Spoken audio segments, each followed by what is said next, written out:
Stalin sir எல்லாம் தோத்து போல. நான் ஒண்ணு சொல்லட்டுமா, நீங்க கொளத்தூர்னு தூக்கிட்டு வந்துடுறீங்க. இப்போ முன்னாடி கொளத்தூரோட நிலைமை என்ன, இப்போ கொளத்தூரோட நிலைமை என்ன, அவங்களை எப்படி வச்சிருந்தாரு தெரியுமாங்க ஸ்டாலின் சார்? அவரு சிஎம்ங்க. டிஎம்கே புள்ள கொளத்தூர் நீங்க எத்தனை டைம் கொளத்தூர்னு சொன்னாலும் கொளத்தூரை கொட்டு புரோட்டா போட்டது நாங்க தான். கொளத்தூர் மக்கள் ஓட்டு போடல அப்படின்னா துரோகம் பண்ணிட்டாங்களா? அந்த ஊர் மக்களுக்கு நீ 2 டைம் இல்லை, மாதத்துல 4 டைம் போனாலுமே நீ அந்த ஊர் மக்களுக்கு பண்ணாதான் அவங்க உனக்கு ஓட்டு போட்டு உன்னை வந்து ஒரு எம்எல்ஏ ஆக்குவாங்க. நீ அங்கே போயிட்டு சும்மா விசில் இப்படி டாட்டா காமிச்சிட்டு வந்தானே அந்த ஊர் மக்களோட குறைகளில் நிவர்த்தி பண்ணிட்டியா?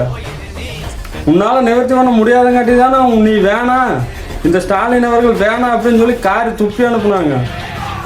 அதே மாதிரி ஆதாவாச்சுனா சோறு திங்கிறீங்களா வேற ஏதாவது திங்கிறீங்களா அப்படின்னு கேட்குறேன். ஃபஸ்ட் நீ சாப்பிட்ற சாப்பாடு அது நீ உழைச்சி சாப்பிட்றியா, இல்லை உங்கள் அப்பா அம்மா இந்த மாதிரி அரசாங்க அதிகாரியாக இருப்பாங்க, லஞ்சம் வாங்கியிருப்பாங்க, பேக்கெட் பண்ணி நிறைய கொடுத்துருப்பாங்க, இப்போ கொடுக்கறதுக்கு வாய்ப்பு இல்லை, சம்பளம் மட்டும்தான் வரும், அது இஎம்ஐ ஹோம் லோன் வீட்டு லோன் கட்டுறதுக்கு சரியாக போயிடும்.